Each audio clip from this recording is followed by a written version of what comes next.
Hi there, it's Erica back, and I'm reading from the Desert Fathers again, translated and introduced by Helen Waddell. And I am in the History of the Monks of Egypt, the last section of this part, and this is part 3. I'm going to read the last paragraph of part 2 and then go into part 3. Okay? And not long after, whilst Paphnutius himself was ordering his life in these same exercises of supreme austerity and travail, the angel of God stood by him, saying to him, quote, "Come, thou blessed, and enter those everlasting mansions that are prepared for thee. For behold, the prophets are at hand, who shall receive thee into their company. This at last I did not reveal to thee, lest perchance thou shouldest be puffed up, and thy labor be lost." And after these things, for one day, he lived his life in the body, and when certain priests came to visit him, he made known to them all that the Lord had revealed to him, saying to them that no one in this world ought to be despised, let him be a thief, or an actor on the stage, or one that tilled the ground, and was bound to a wife, or was a merchant and served a trade. For in every condition of human life there are souls that please God and have their hidden deeds wherein he takes delight. Whence it is plain that it is not so much profession or habit that is pleasing to God, as the sincerity and affection of the soul and honesty of deed. And when he had spoken thus about each in turn, he gave up his spirit. This is part 3 now. In the country around Arsinoe, we saw a certain Serapion, priest and father of many monasteries under his care. He had more than 10,000 monks, and in many and diverse congregations, and all of them earned their bread by the work of their hands, and the great part of what they earned, especially at harvest time, they brought to this father for the use of the poor. For it was the custom not only among these, but also among the Egyptian monks, to hire themselves out at harvest time as harvesters, and each one among them would earn 80 measures of corn, more or less, and offer the greater part of it to the poor, so that not only were the hungry folk of that countryside fed, but ships were sent to Alexandria, laden with corn, to be divided among such as were prisoners in gaols, or as were foreigners and in need. For there was not poverty enough in Egypt to consume the fruit of their compassion and their lavishness. And so we came to Nitria, the place most famous among all the monasteries of Egypt, about 37 miles distant from Alexandria, and named after the neighboring town in which Nitri is collected, as though in the providence of God it was foreseen that in these parts the sins of men would be washed and utterly effaced, even as stains by Nitri are cleansed. In this place there are about 50 or not many less habitations set near together and under one father, in some of which many brethren live together, in some a few, in some a brother lives alone. But though they be divided in their dwelling, yet do they abide bound and inseparable in spirit and faith and loving kindness. So then, as we were drawing near the place, as soon as they knew that strange brethren were coming, straightway they poured out like a swarm of bees, each from his cell, and ran to meet us, joyous and eager, the most part carrying pitchers of water and bread, because the prophet, rebuking certain folk, had said, quote, "Ye come not forth to meet the children of Israel with bread and water," unquote. And after they had welcomed us, they brought us first with palms to the church, and washed our feet, and one by one dried them with the linen that girded them, as if to disperse the weariness of the road, and in every act to purge the stains of mortal life, in the traditional mystery, but of their humanity, their courtesy, their loving kindness, what I am to say, when each man of them would have brought us into his own cell, not only to fulfill the due of hospitality, but still more out of humbleness, wherein they are indeed masters, and from gentleness and its kindred qualities, which are learned among them, with diverse grace, but one and the same doctrine, as if they had come apart from the world, and for this same end. Nowhere have I seen love so in flower, nowhere so quick compassion or hospitality so eager, and nowhere have I seen such meditation upon Holy Writ or understanding of it, or such discipline of sacred learning. Well nigh might you judge each one of them a doctor in the wisdom of God. Beyond this Mount Nitria there is another place in the inner desert, about 9 miles distant, and this place, by reason of the multitude of cells dispersed through the desert, they call Cilia, the cells. To this place those who have had their first initiation and who desire to live a remoter life, stripped of all its trappings, withdrew themselves, for the desert is vast, and the cells are sundered from one another by so wide a space that none is in sight of his neighbor, nor can any voice be heard. One by one they abide in their cells, a mighty silence and a quiet among them. Only on the Saturday and the Sunday do they come together to church, and where they see each other face to face as folk restored in heaven. If by any chance anyone is missing in that gathering, straightway they understand that he has been detained by some unevenness of his body, and they all go to visit him, not indeed all of them together, but at different times, and in each carrying with him whatever he may have by him at home that might seem grateful to the sick. But for no other cause dare any disturb the silence of his neighbor, unless perchance to strengthen by a good word, or, as it might be, to anoint with the comfort of counsel the athletes set for the struggle.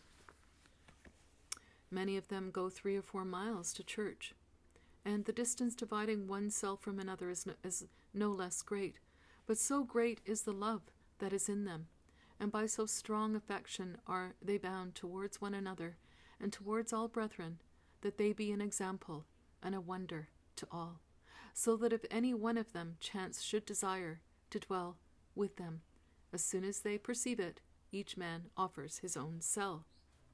We saw a certain venerable father among them, Ammon by name, a man in whom God had brought together the whole plenitude of his grace. When you saw the charity that was in him, you would say that he had nowhere seen the like. You had nowhere seen the like before. But if you considered his humility, you would judge that in this gift he was by far more potent than the rest. And again, if it were his patience, or his gentleness, or his benignity, you would judge that in these virtues, one by one, he was so excelled that you knew not which to put foremost. The gift of wisdom and learning was given him by God in such measure that you would well nigh believe none of all the fathers had gone so far into the courts of all knowledge, and all that saw him confessed that no one had been so received into the secret chamber of the wisdom of God. So then we saw this man of God in his cell, with a wall about it. A cell is easily built in these parts, in those parts, ample enough, with rough bricks. He had all that was necessary within. He had himself digged out a well.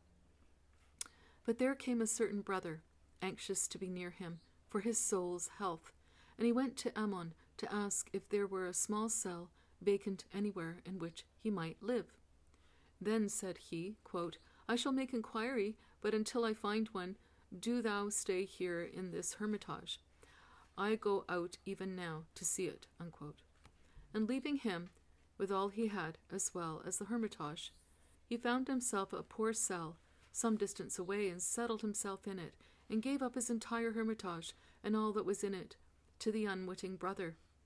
But if it had happened that there were many that came anxious to be saved, the old man would bring the brethren together, all eager in helping, and build a hermitage in one day. And when one by one the number of cells was complete, those who were to dwell in them were invited to the church under colour of making a feast. And when they were busied within, each of the brethren would bring from his cell such things as were necessary, and furnish the new cells one by one, so that by this community of charity no utensil or aught that one needs for victuals was wanting, and yet no one knew whose might be the gift. Victuals, that's an interesting word. I'm going to look that up. Victuals. That's a new word for me. So I'm going to look that up right now. What is a victual?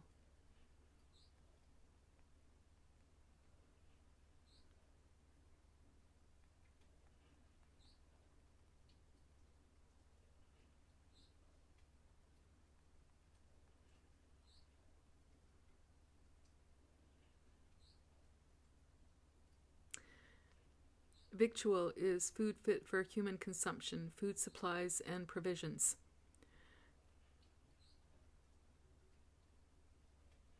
And so that's not a word that we use commonly nowadays. Food for human beings, especially when it is cooked, prepared for the table, that which supports human life, provisions, sustenance, meat, viands. So there again, it's talking about the provision. Human needs here, what was provided by the different brothers and to one another. So okay, there we are.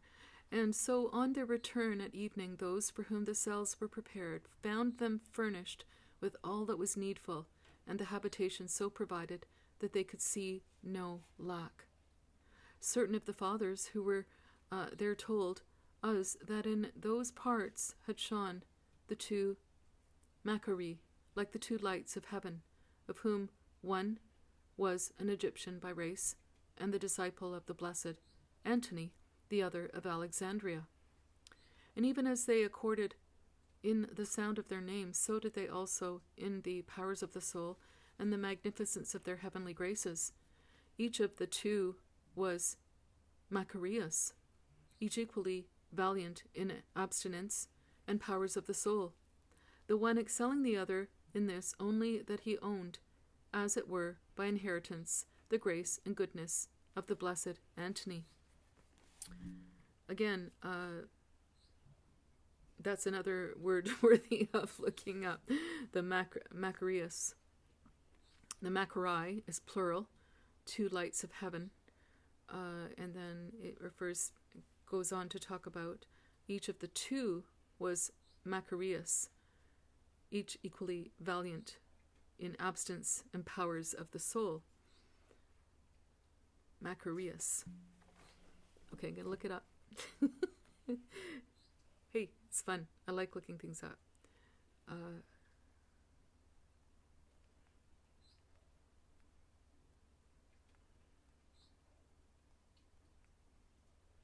Okay.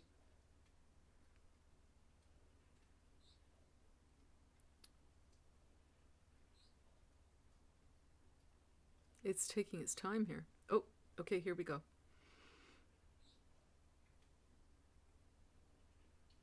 Oh, the World Wide Web does not have sufficient information to share with us.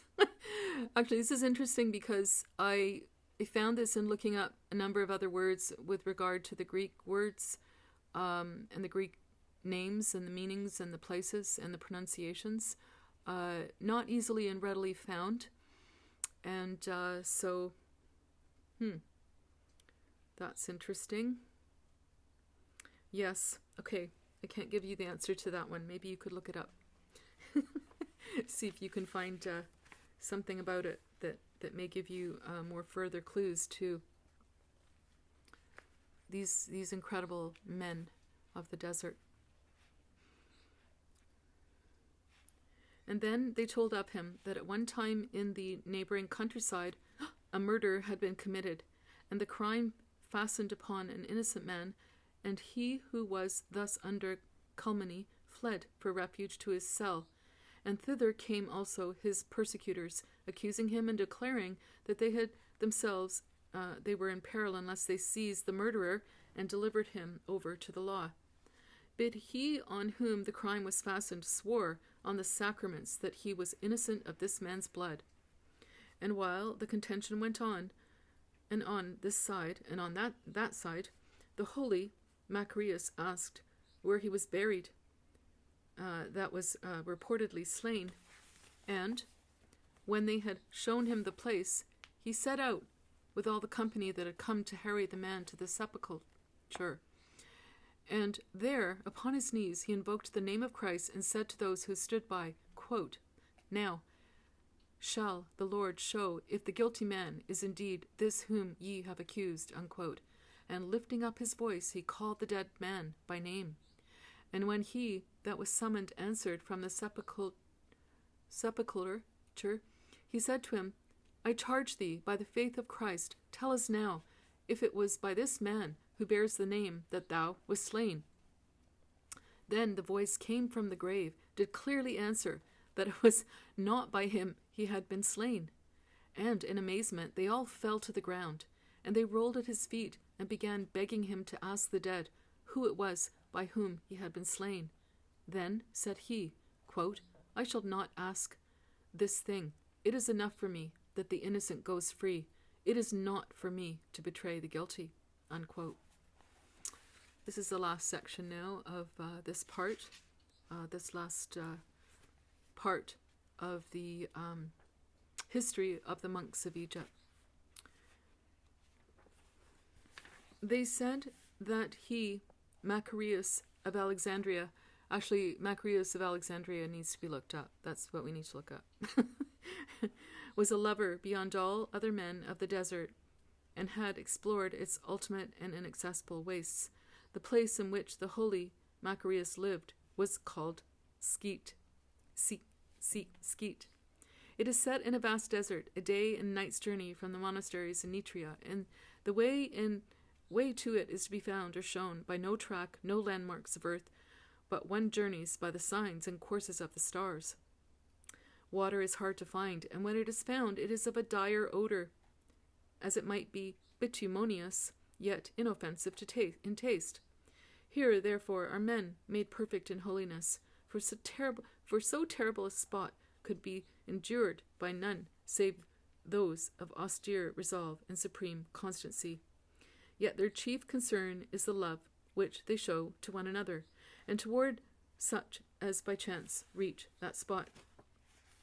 They tell that once a certain brother brought a bunch of grapes to the holy Macarius, but he who, for love's sake, thought not on his own things but on the things of others, carried it to another brother who seemed more feeble, and the sick man gave thanks to God for the kindness of his brother.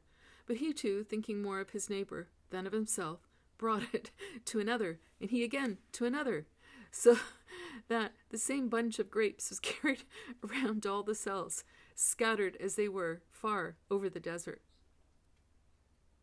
And no one knowing who first had sent it, it was brought at last to the first giver. But the holy Macarius gave thanks, and he had seen in the brethren such abstinence and such loving kindness, and did himself reach after still sterner discipline of the life of the Spirit. Wow. Absolutely amazing. Thank you very much for joining me for that last part of the history of the Desert Fathers in Egypt. See you again next time.